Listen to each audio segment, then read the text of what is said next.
छोटा सा परिचय दे देता हूँ। इसके बाद हम फिर किसान संवाद की आगे की प्रक्रिया सुचारू रूप से जारी रखेंगे। तो रितेश अग्रवाल जी जो Soul Society for organic farming के संस्थापक हैं। रितेश अग्रवाल जी एक दूरदर्शी पर्यावरणविद और सोल के संस्थापक हैं। ये पहल ग्रामीण और शहरी दोनों परिदृश्यों को ऑर्गेनिक खेती के माध्यम से बदलने के लिए समर्पित है। 15 सालों से अधिक अनुभव इनके साथ है। ये पूरे भारत में जैविक खेती की तकनीकों, मिट्टी के पुनर्जीवन और सतत जीवन शैली मॉडल को बढ़ावा देने के लिए इस समाज में अपनी अग्रणी भूमिका निभा रहे हैं। इनका उद्देश्य लोगों को मिट्टी से पुनः जोड़ना है, ताकि शिक्षा, मार्गदर्शन और नवाचार के माध्यम से समुदायों को सक्षम बनाया जा सके, ताकि वे स्वस्थ खाद्य प्रणाली और आत्मनिर्भर खेती से विकसित कर सके। तो रितेश जी, आप थोड़ा अपना कुछ परिचय देंगे, और इसके अलावा जो मैंने अभी दिया है इसके अलावा आप थोड़ा बताएं अपना अनुभव। जी। अ, धन्यवाद जितेंद्र जी। आप सभी का बहुत बहुत नमस्कार। अ, मैं अपने बारे में 2 मिनट बताना चाहूँगा कि मैं पिछले 15 सालों से इस रासायनिक बिना रसायन की खेती, उसको चाहे जैविक खेती बोलें चाहे प्राकृतिक खेती बोलें, जो बोलना है बोल सकते हैं, जिसमें हम लोग मतलब रसायन का उपयोग नहीं करते, ऐसी खेती, और उससे जुड़ा हूँ। उसमें जो चैलेंजेस थे कि भैया अपना जो उपज है वो कम हो जाती है जैविक खेती के अंदर, प्राकृतिक खेती में ऐसा बताया जाता था, होती भी थी। तो हमें को ये समझ नहीं आता था कि हम उसको पहले जब 40 साल 50 साल पहले का इसी प्रक्रिया से भोजन उगाते थे, तो अब क्यों नहीं उगा पा रहे हैं, अब क्यों हमको ये इंडस्ट्रियल फर्टिलाइजर की जरूरत है। तो इसी इसी प्रोसेस को हमने ठीक करने के लिए पिछले 15 साल से कार्य करा, और हमने पाया कि अगर हम अपनी मिट्टी को ठीक कर लेते हैं तो शायद हम लोग जो जंगल के में जो व्यवस्था होती है उसी तरीके से हम खेती भी कर सकते हैं, जहाँ पे हमें कुछ भी डालना नहीं पड़ेगा। मगर वो एक ट्रांजिशन फेज रहता है जो 3 4 साल का 5 साल का हो सकता है, डिपेंड जितनी मिट्टी खराब है।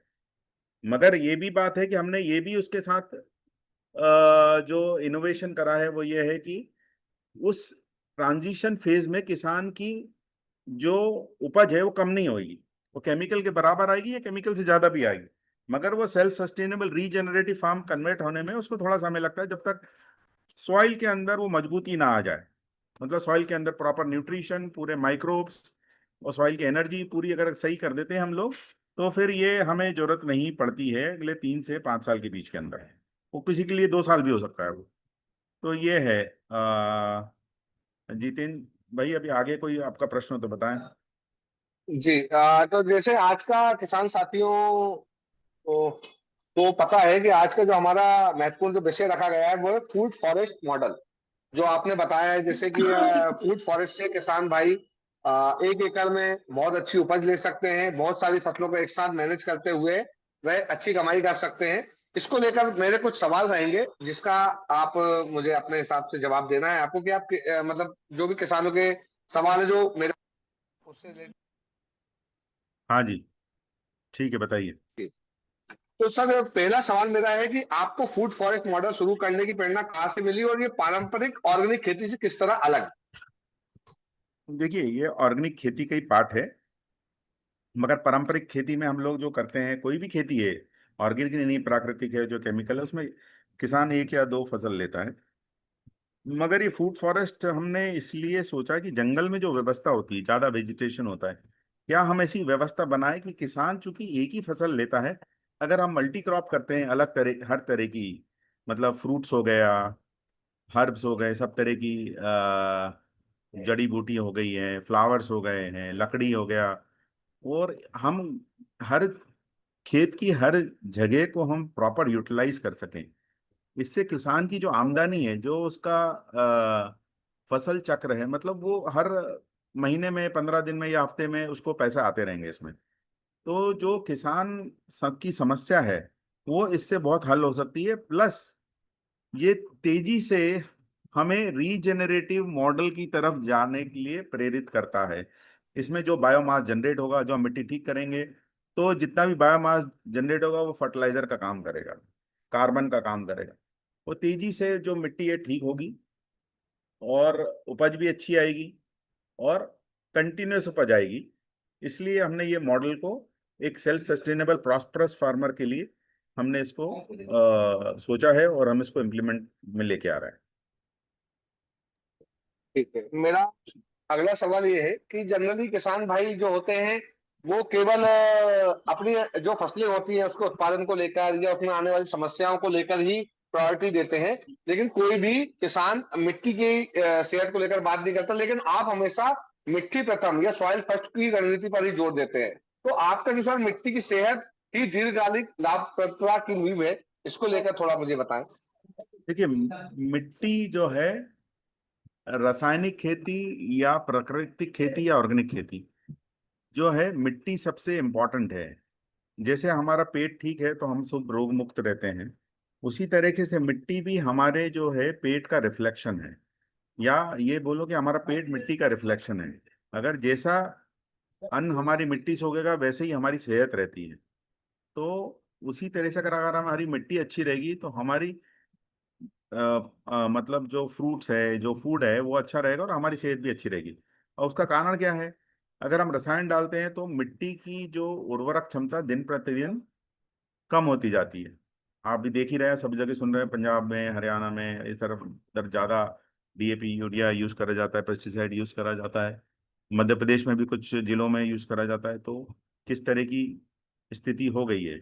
और अगर हम ऑर्गेनिक या प्राकृतिक खेती जो भी है करते हैं रसायन मुक्त, तो हमारी दिनों दिन मिट्टी की सेहत बढ़ती जाएगी, उपज तो बढ़नी ही है।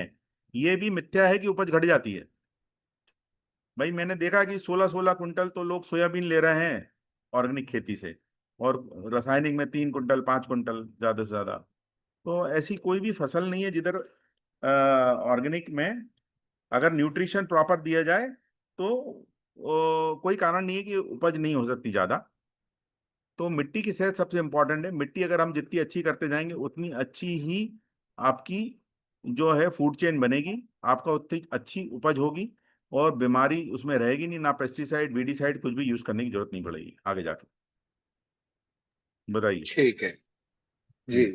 तो मेरा तीसरा प्रश्न ये है कि आपके नजरिए के हिसाब से आने वाले 10 वर्षों में भारत की कृषि पर फूड फॉरेस्ट मॉडल का क्या प्रभाव देखने को मिलेगा?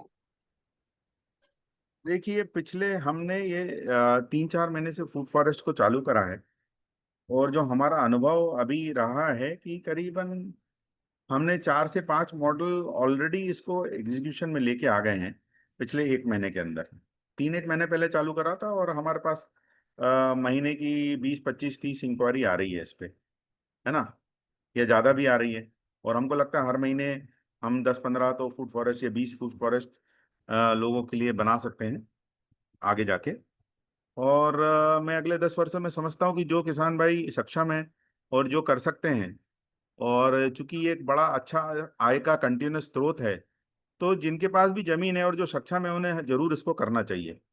क्योंकि ये अपने आप में एक बड़ा रेवेन्यू मॉडल है, जिसमें से कंटिन्यूस आपको रेवेन्यू भी आता है, प्लस अच्छा आप एक सोसाइटी, जमीन भी आप अच्छी कर रहे हैं, प्लस फूड सप्लाई के लिए बड़ा अच्छा अच्छा न्यूट्रिशन डेंस फूड सप्लाई के लिए भी बड़ा आप अच्छा अपना सोसाइटी में योगदान दे रहे हैं। जी। आ, मेरा अगला क्वेश्चन ये है, प्रश्न जो है कि हम्म। आपका जो मॉडल है वो हम्म। किस तरह कम अवधि की आय और लंबी अवधि की लाभ को लेकर दोनों सुनिश्चित करता है? इसमें क्या है कि फूड फॉरेस्ट में हम ये बोलते हैं किसान जैसा काम करेगा उसके हिसाब से उसकी आय होगी। इसमें करीबन 15 लाख रुपए से वो 40-50 लाख रुपए 5 साल की अवधि में कमा सकता है, जिसके अंदर दीर्घकालिक फसलें हैं और अल्प अवधि की फसलें भी हैं। जैसे टमाटर, मिर्ची, खीरा है, जो अगले 2-2.5 महीने 3 महीने में आपको फसल देने लगती है, इनकम देने लगती है। फिर इसमें अदरक है, हल्दी है, जो 8-9 महीने 10 महीने में देती है। पपीता है ना, और इंटरक्रॉपिंग में। फिर उसमें फूलों की व्यवस्था भी है बाउंड्री के अंदर।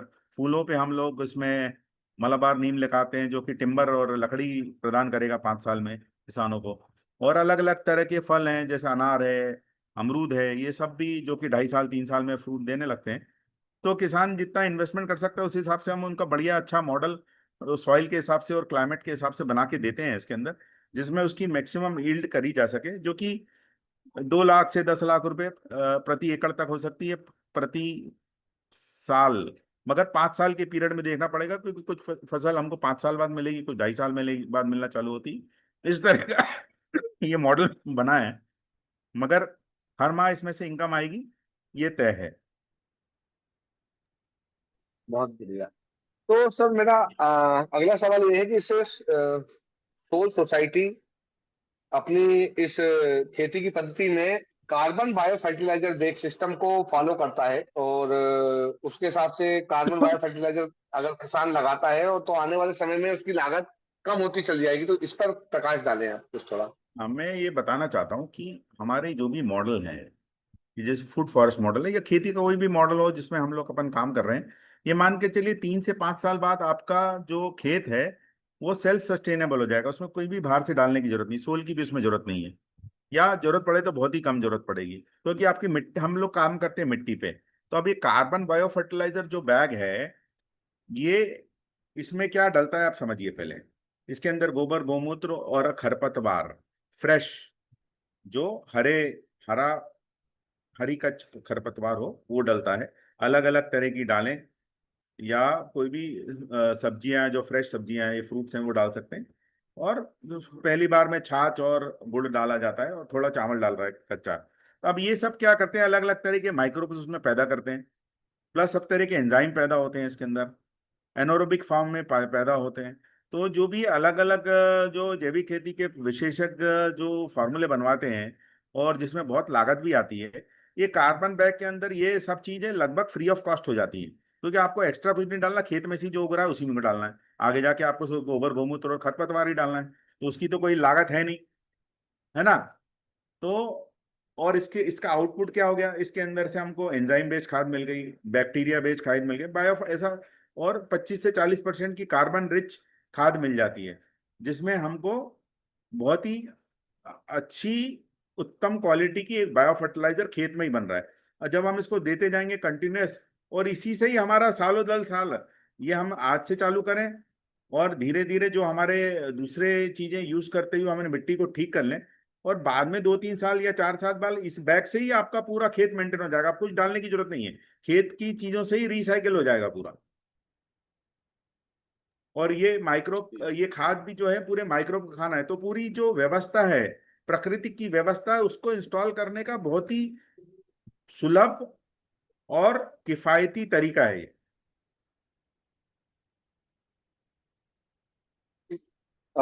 मेरा अगला सवाल है एक कि सेकंड, जैसे एक अभी तक कई किसान। जी, ओके।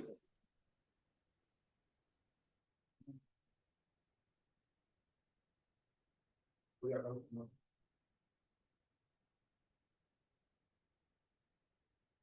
हाँ जितेन जी। हाँ जी, सर मेरा अगला सवाल ये है कि जैसे अभी तक बहुत सारे किसान साथियों के मन में ये सवाल होता है और वो रसायन आधारित खेती को छोड़ने में हिचकिचाते हैं। तो सोल सोसाइटी उन्हें ये मानसिकता बदलने में किस प्रकार मदद करती है? ऐसा है कि देखिए, किसान की रोजी रोटी जो है खेती है, वो निश्चित ही डरेगा इस चीज के लिए। तो हमारे पास अलग अलग तरीके के उपाय हैं इसमें। भाई वो पहले हो सकता है कि वो सिर्फ बैग लगा ले, कार्बन बैग, जिसमें कोई कष्ट नहीं, वो जो जो कर रहा है वही करते रहे, साथ में कार्बन बैग लगा ले। और जो पेस्टिसाइड यूज करता है उसकी जगह हमारी जैविक में हमारे पास सब तरह के उसके समाधान उपलब्ध हैं, सारी तरह की बीमारी रोगों को नियंत्रण करने, वो यूज कर ले। उससे उसको जब रिजल्ट दिखने लगे तो फिर थोड़े हिम्मत करके, अगर 5 एकड़ का किसान है तो 1 2 एकड़ में कर ले, रिजल्ट तो आना ही है, स्टेप बाय स्टेप कर ले वो। तो जी, और जो सक्षम किसान है और जो कर सकते हैं वो एक साथ भी कर सकते हैं। तो हमारे पास सब तरह के मॉडल अवेलेबल हैं, जैसी उसकी क्षमता है, जिस हिसाब से वो खर्च कर सकते हैं, उनकी जो भी फाइनेंशियल स्थिति है, उस हिसाब से हमारे पास सोल्यूशन अवेलेबल है। और जो जितनी रिस्क ले सकते हैं और बिल्कुल कम से कम करना चाहते हैं, तो उनके लिए भी व्यवस्था इसे कार्बन बैग से चालू कर सकते हैं, जिसमें तो कोई नुकसान है ही नहीं उनको, किसान को। जी। आ, मेरा अगला सवाल ये है कि जैसा कि आज का हमारा विषय फूड फॉरेस्ट को लेकर है, तो किसानों और फार्म हाउस मालिकों को सफलतापूर्वक फूड फॉरेस्ट चलाने के लिए आप किस तरह प्रशिक्षण और मार्गदर्शन देते हैं? मतलब सोल सोसाइटी किस प्रकार काम करती है फूड फॉरेस्ट को लेकर? ठीक है, फूड फॉरेस्ट में ऐसा है कि कोई भी किसान भाई अगर हमसे चाहता है कि हमको फूड फॉरेस्ट करना है, तो पहले हम सॉइल टेस्ट करवाते हैं उनका, फिर उसमें क्रॉप सजेस्ट करते हैं, जो भी क्रॉप प्लानिंग है उनकी करके देते हैं। तो जो भी सब ये सशुल्क है, क्योंकि हमारे व्यवस्था है, कमर्शियल ऑर्गेनाइजेशन है जहाँ पे बहुत सारे लोग कार्यरत हैं, तो जो भी शुल्क होगा उसको देना पड़ेगा। और उसके बाद जो मिट्टी ठीक करने की व्यवस्था है और जो भी प्लांटेशन चाहिए वो हम सजेस्ट करते हैं, तो किसान भाई उसको लगाएं। अगर उसके बाद उसमें किसी को लगता है कि इसको इम्प्लीमेंट करने के लिए कोई हमारे बंदे की भी जरूरत है, तो हमारे पास से एक फार्म मैनेजर की व्यवस्था भी उपलब्ध है, जिसमें उसको सशुल्क फार्म मैनेजर वो चाहे तो रख सकते हैं, है ना। उसकी तनख्वाह उनको देनी पड़ेगी, और जो एजेंसी इसको ट्रेन करके देती है उनका कुछ शुल्क रहता है, वो उनको देना पड़ेगा। ये है उसमें। जी। ठीक है जी, तुम जी। मेरा जी जी बिल्कुल सही।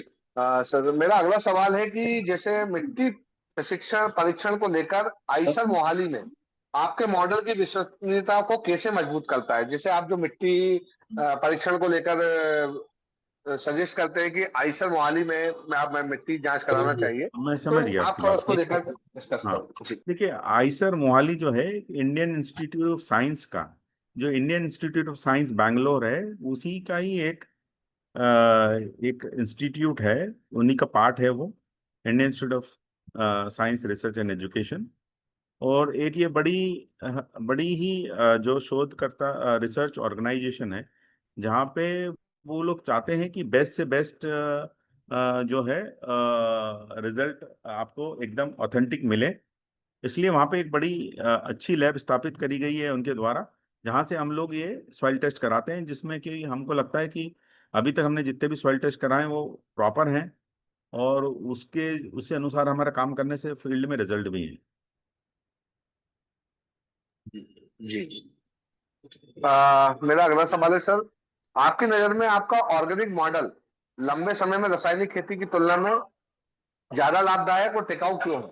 मतलब हम कैसे रासायनिक खेती की अपेक्षा आपके मॉडल को हम अपनाएंगे तो वो टिकाऊ रहेगा, आपके हिसाब से बताएं। अभी मैं थोड़ा सा एग्जांपल दूंगा कि रासायनिक खेती के अंदर जब भी आप काम करते हैं तो मिट्टी की व्यवस्था खराब होती जाती है। अब जैसे ही आपने रसायन डाला, चूंकि एसिडिक फर्टिलाइजर रहते हैं आपके, जो भी बायोडायवर्सिटी है, बायोडायवर्सिटी मतलब केचुए, चींटियां, माइक्रोब, ये सब भाग जाते हैं या मर जाते हैं।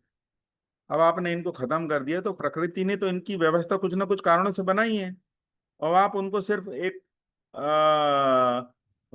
टेम्परेरी न्यूट्रिशन दे रहे हैं, और उसमें से वो आधा लेते हैं और आधा मिट्टी में जम जाता है, फिर वो हवा पानी उसका खराब हो जाता है मिट्टी का, तो सारी व्यवस्था उल्टी चलने लगती है ना। अब आपने मिट्टी के पोर्स बंद कर दिए, पोरोसिटी कम हो गई।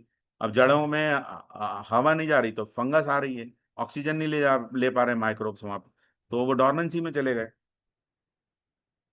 पानी आप दे रहे हो, मगर पानी जो है प्लांट को लग नहीं रहा है, प्लांट प्यासे रहता है, आपको भले ही आप पानी देते रहे, ज्यादा पानी देते हैं आप बहुत, अगर 1 लीटर पानी की जरूरत है तो आप 8 लीटर पानी दे रहे हो, 10 लीटर पानी दे रहे हो, तो पानी की क्षमता कम हो गई, एयर की क्षमता है ही नहीं, तो सब तरह की बीमारियां आने लगी। अब हम इसके विपरीत काम कर रहे हैं, न्यूट्रिशन देने की व्यवस्था हमारे पास जैविक तरीके से, जो आप फास्फोरस डी फास्फोरस जो है, नाइट्रोजन है, या आप कैल्शियम सल्फर, जितने भी माइक्रोन्यूट्रिएंट है, सेकेंडरी माइक्रोन्यूट्रिएंट सल्फर है, कैल्शियम देना है, प्राकृतिक तरीके से हम दे सकते हैं, जो मिट्टी की संरचना को खराब नहीं करते, बल्कि जो पौधे की जरूरत है उनको पूरा करते हैं, और धीरे धीरे मिट्टी की क्षमता को बढ़ाते हैं वो, जिससे कि आपका सेल्फ सस्टेनेबल फार्म चले जाए और उपज को घटने नहीं देते वो ट्रांजिशन पीरियड में। तो सोल के पास इस तरह के सारे हम लोगों ने इस पे काम कर रहा है जिससे मिट्टी को खराब ना करके मिट्टी को उपजाऊ बनाया जाए, और उसकी उसकी जो क्षमता है उसको बढ़ाते हुए, और उसकी बीमारी को सहन करने की क्षमता, यानी उसकी इम्यून सिस्टम को बेटर कर सकें जिससे कि बीमारी भी नहीं आए। तो ये एक एडवांस तरह की सोच है जो हम अभी तक पिछले 30-40 साल से जो खेती कर रहे हैं वो एक हमको डिग्रेड कर रही है, हमारी खेती के कॉस्ट को बढ़ा रही है, और अनसस्टेनेबल बना रही है। बल्कि और सोल जो है वो मिट्टी को ठीक करते हुए आपकी खेती के कॉस्ट को साल दर साल कम करते जाएगा, या खत्म ही कर देगा, और आपकी उपज बढ़ाते जाएगा। 2x से 3x तक आपकी उपज बढ़ सकती है, और न्यूट्रिशन डेंस फूड हो सकता है। ये इसका आउटकम है, जितेंद्र जी। जी। मेरा अगला सवाल है कि आप फूड फॉरेस्ट उत्पादों को बाजार से कैसे जोड़ेंगे ताकि किसानों को लगातार मांग और उचित दाम मिलता रहे। देखिए, हमारे अपने पास जो है एक सोल में एक सोल किसान कॉर्नर भी है, जो अभी हमने स्टैब्लिश कर रहा है पिछले 3-4 महीने पहले। उसके बाद हमारा सारे क्विक कॉमर्स के प्लेटफॉर्म हैं, बड़े ब्रांड के साथ टाइप हमारा चल रहा है। धीरे धीरे हम ये फूड फॉरेस्ट में जो भी उपज है वो इन सब एक्सपोर्ट के मार्केट को और ये ई कॉमर्स और क्विक कॉमर्स के प्लेटफॉर्म से जोड़ देंगे, जिससे किसानों को बेहतर रेट मिलेगा, और जो हम ऑलरेडी कर भी रहे हैं।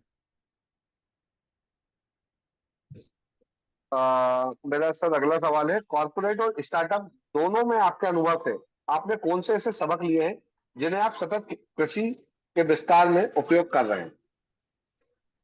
देखिए, कॉर्पोरेट में जब काम करते हैं तो हमें ये समझ आता है कि हमें किसी भी उद्देश्य को बड़ा कैसे करना है। तो अगर ये हमारा उद्देश्य, या तो हम भाई 2, 4, 10, 25, 50, 100 किसान तक सीमित रखें, या हम उसको हजारों लाखों किसान तक ले जाएं, ये हमको कॉर्पोरेट में सीखने को मिलता है।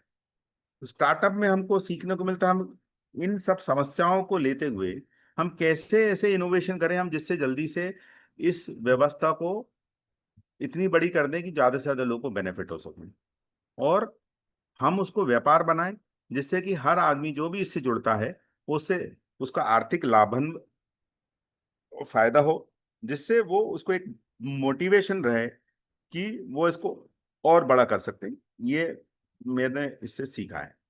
बताइए। जी। सर मेरा एक सवाल और है,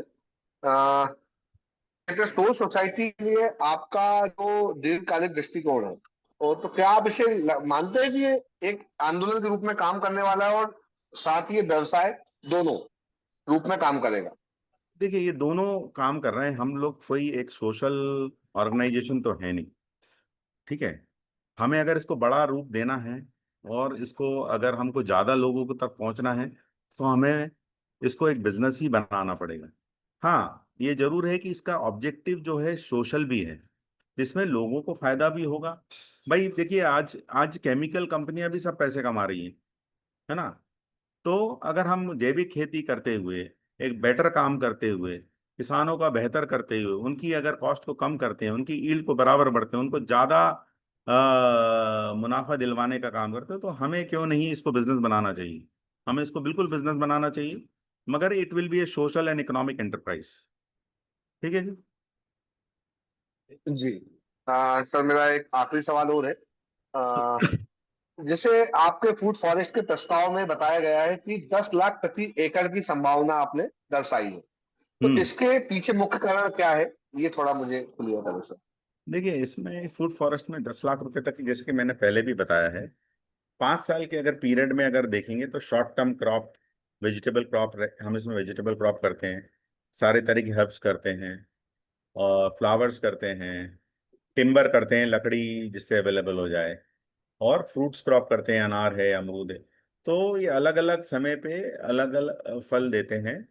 तो जिससे कि अगर कोई किसान भाई प्रॉपर मेहनत करता है तो उसमें ये पॉसिबल है कि 15 लाख से 50 लाख रुपए प्रति एकड़ कमा सके। ये बिल्कुल पॉसिबल है, क्योंकि टिम्बर की कीमत करीबन 10 से 15 लाख रुपए बाउंड्री पे लगाने से हो जाती है। अब उसकी देख रेख, उसकी प्रॉपर, उसको समय पे जो चीज चाहिए वो देना, और हम मिट्टी को ठीक कर दें, तो बिल्कुल ये पॉसिबल है। जी। धन्यवाद रितेश जी, आपने आज अपने फूड फॉरेस्ट टेक्निक को लेकर सभी किसानों के मन के सवालों के जवाब दिए हैं।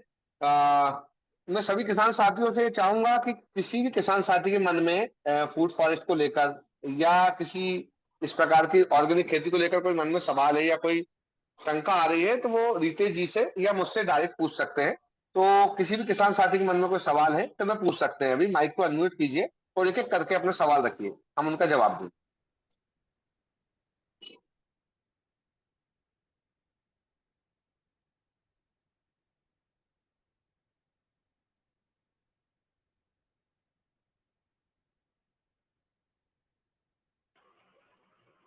जी सर, नमस्कार। हेलो। हाँ जी, नमस्कार जी। जी सर, मैं एमपी से बोल रहा हूँ, गोविंद नांदा जी। हाँ जी, बोलिए साहब। हमारा बगीचा है अमरूद का। हाँ, उसमें मिली बग बग की समस्या आ रही।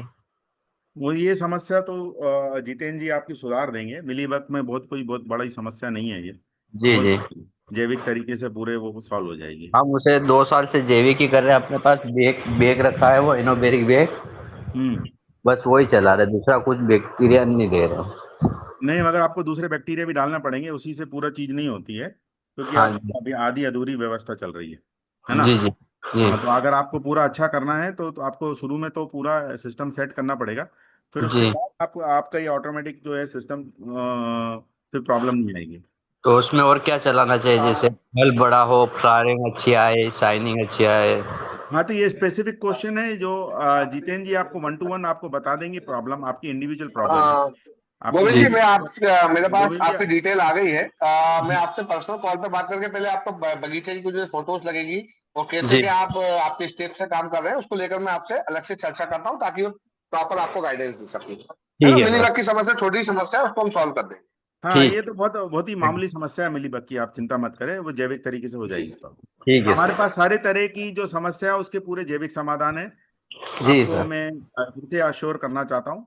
जो भी समस्या है उसकी बिल्कुल प्रकृति के अनुरूप अपन काम करके उसको सुधार सकते नहीं सर, हमने अभी क्या है कि वो 2 साल से उसमें अभी यही चला रहे अभी हैं। बहुत अच्छा जीवामृत। कार्य कर रहे हैं, आपने अच्छा काम करा है वो, मगर आपके पास अभी क्या पूरी जानकारी नहीं है। तो आप जी जी। थोड़ा पूरा जानकारी लें उसको, हमारा साइंस बेस्ड पूरा सिस्टम है। एक पार्ट ठीक तो है। आप अच्छा कर रहे हैं, बाकी चीजें और आप और सुधार लेंगे तो अच्छा हो जाएगा। ठीक है। कौन से जिले में है? हम झाबुआ जिले, पेटला तहसील। जावद। झाबुआ झाबुआ। झाबुआ, अच्छा, बढ़िया। ठीक है, ठीक। तो जितेंद्र जी से ठीक। आप कनेक्ट हो जाइएगा, वो आपको गाइड कर देंगे। ठीक है सर। ठीक। ठीक। Thank you. नमस्ते। किसी किसान साथी का फूड फॉरेस्ट को लेकर कोई सवाल हो तो वह पूछ सकते हैं। अगर कोई किसान साथी इच्छुक है फूड फॉरेस्ट को लेकर तो वह सवाल पूछ सकता है। हाँ जी, मैं यूपी से बोल रहा हूँ। हाँ, जी रवि बोलिए। जी, बताएं। जी, मैं ये कह रहा हूँ कि क्या फूड फॉरेस्ट में केवल हम लोग इसी पे फोकस करते हैं कि केवल भूमि सुधार हो, या जो केमिकल पेस्टिसाइड हम लोग यूज़ कर रहे हैं वो प्राकृतिक तरीके से जो माइक्रोब्स हैं उनका यूज़ करें, या इसमें हम लोग कृषि वास्तु का या बीज संस्कार जैसे हो गया, वर्टिकल फार्मिंग हो गया, इसका भी यूज़ करते हैं। और इस सभी चीज़ों को यूज़ करते हुए जो एग्रीकल्चर के प्रोडक्ट्स आते हैं हमारे, उसे हम इंडस्ट्रियल वे में सेटअप करें कि हमारे पास प्रोडक्ट आ गया है भूमि से, पौधों के थ्रू, अब उसे हम मैन्युफैक्चर करके प्रोडक्ट के थ्रू सेल करें। तो क्या ये सारी चीज़ें भी हैं या केवल फूड फॉरेस्ट तक ही? देखिए, ऐसा है, हम लोग जमीन पे काम करते हैं भाई साहब, और आपका उगवाने में मदद करते हैं। ज्यादा ईल्ड आ गई उसके बाद अगर प्रोसेसिंग करना है, वो आपका खुद का निजी निजी डिसीजन है, वो आप जैसे चाहे कर सकते हैं। ठीक है। हम आपको रसायन मुक्त खेती करने के लिए प्रेरित करते हैं और उसमें सक्सेस करके आपको दे सकते हैं, है ना, और आपकी मिट्टी को अच्छा करके दे सकते हैं, मिट्टी की उर्वरक क्षमता को बढ़ा कर सकते हैं, सेल्फ सस्टेनेबल रीजनरेटिव फार्म करके दे सकते हैं। ये हमारी स्पेशलिटी। बाकी चीजें जो है वो अगर आपको करना है तो आप कर सकते हैं। जी सर, ओके। हम्म। किसी अन्य किसान साथी का प्रश्न है तो माइक को अनम्यूट करके पूछ सकते हैं। किसी भी किसान साथी का कोई प्रश्न हो तो माइक को अनम्यूट करें और पूछ सकते हैं अपना सवाल। फूड फॉरेस्ट को लेकर कोई भी सवाल मन में हो या अभी कोई समस्या आ रही हो खेती में, तो उसको लेकर सवाल पूछ सकते हैं।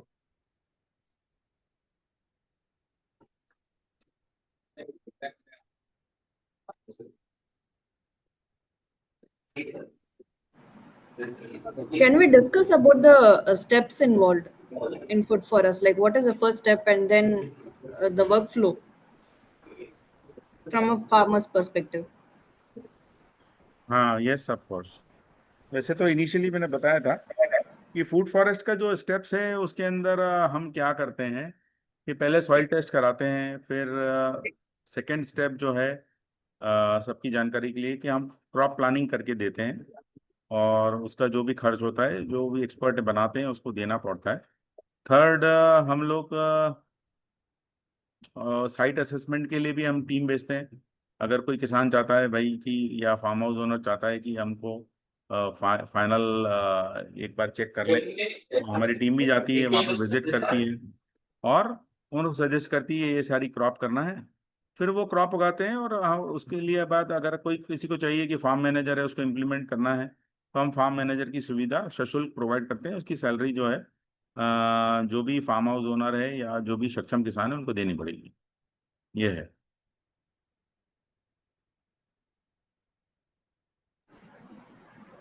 Okay, sir. Okay, thank you. किसी अन्य किसान साथी का प्रश्न हो तो पूछ सकते हैं। किसी भी अन्य किसान साथी का कोई प्रश्न हो तो माइक को अनम्यूट करके पूछ सकते हैं।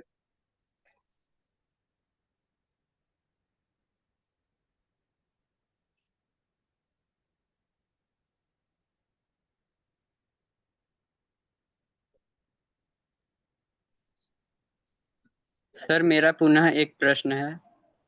बताइए। जी पूछिए। सर जैसे कहा जाता है कि किसान का बेटा सोचता है कि किसानी नहीं करूं, जॉब करूं, क्योंकि किसानी में बहुत मेहनत है। तो क्या फूड फॉरेस्ट में भी काफी मेहनत है जॉब सेक्टर से? देखिए, ऐसा है कि ये तो आपके ऊपर है, आप कितनी मेहनत करना चाहते हैं, है ना। मेहनत तो जॉब में करेंगे तो भी मेहनत है, बिना उसके तो पैसे आते नहीं भैया। ठीक है। और फूड फॉरेस्ट ऐसी चीज है, अगर आपके पास लैंड है, आप सक्षम है, करेंगे तो कंटिन्यूस आपको रिटर्न देता है। और बढ़िया प्रकृति के साथ रहिए, इससे जबरदस्त तो क्या हो जैसे सकती है बताएं। एक कंटिन्यूअस रिटर्न देता है, तो जैसे हम लोग आज देखते हैं केमिकल बेस्ड फार्मिंग होता है, या एक दो अनाज जो किसान लेते हैं, तो काफी समय 3-4 दिनों के लिए पूरी तरीके से खाली रहते हैं, थोड़ा बहुत काम रहता है, और एक समय ऐसा आता है जब पीक लेवल पे काम करना होता है। तो क्या फूड फॉरेस्ट में कंटिन्यूअस थोड़ा थोड़ा रोज काम करना होता देखिए, है? ऐसा है कि ऑर्गेनिक खेती है, इसमें तो काम करना पड़ता नहीं है उगाने के लिए, है ना। जब मिट्टी ठीक हो जाएगी तो चीजें तो अपने आप ही उगेगी, है ना। दूसरी बात जो है, जो रिटर्न्स की बात है, थोड़ा बहुत तो आपको बीज लगाना, है ना, निंदाई गुड़ाई शुरू में, बाद में हो सकता है वो भी कम हो जाएगी। ये मैनेजमेंट तो आपको देखना पड़ेगा, कटाई भी आपको करनी पड़ेगी, हार्वेस्टिंग तो आपको ही देखना पड़ेगा, कोई और तो करेगा नहीं।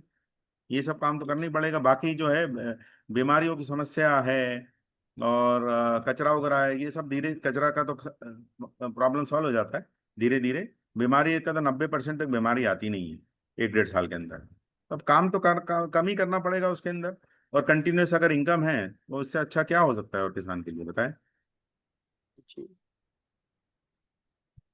ठीक है, थैंक यू। हम्म। हम्म। किसी अन्य किसान साथी का प्रश्न है तो पूछ सकते हैं।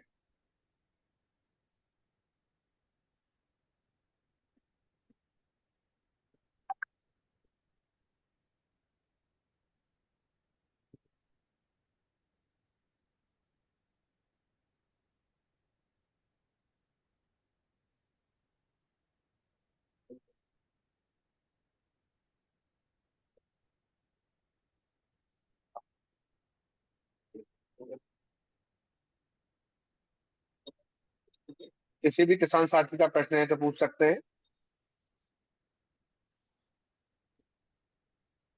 हेलो। हाँ जी, हेलो। अरुण जी बताएं सर। हाँ जी। हाँ, ये फूड फूड फॉरेस्ट के संबंध में जो चर्चा हो रही है, उसके कोई क्या जी विशेष प्रकार के मॉडल्स भी हैं क्या? जी जी, आपको पूरी पीडीएफ में सेंड कर दूंगा सर। एक बार आप उसे रीड करें और हम्म। समझे उसे कि कैसे कर सकते हैं फूड फॉरेस्ट को आप, मतलब 2 एकड़, 2.5 एकड़, 1 एकड़, कैसे कन्वर्ट करें आप उसको कि मल्टीपल क्रॉप भी ले सकते हैं एक ही जगह से। अच्छा, ठीक है।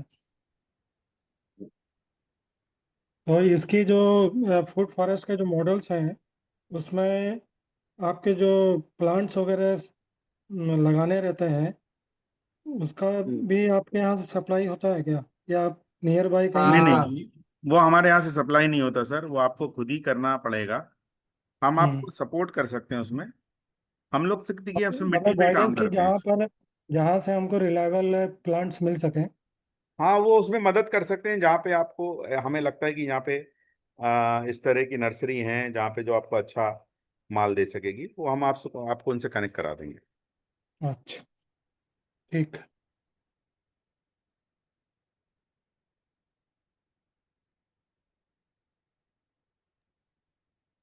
किसी अन्य किसान साथी का प्रश्न तो पूछ सकते हैं।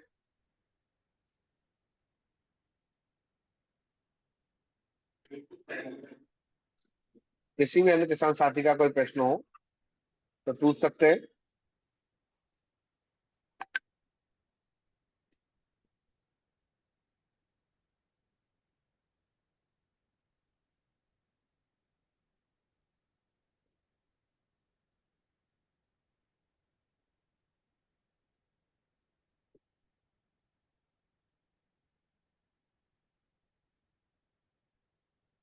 रमा मैम, आई थिंक सवाल ज्यादा है नहीं किसान साथियों के पास अभी।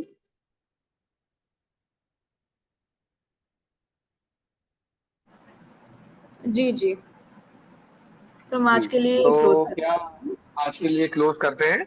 और सभी किसान साथियों का बहुत बहुत धन्यवाद आज किसान संवाद के इस दिवस पे जुड़े। और नीतीश अग्रवाल जी, आपका भी बहुत बहुत धन्यवाद जो आपने अपना विजन रखा, किसान साथियों को जैविक खेती की ओर अग्रसर होने को लेकर अपने विचार रखे और किस प्रकार किसान साथी रसायन मुक्त खेती कर सकता है, ये आपने आज हमें अपने अनुभव साझा करे। तो धन्यवाद आपका बहुत बहुत। Thank you. Thank you Jitendra. Thank you everybody. धन्यवाद आप सभी का। Thank you. नमस्कार।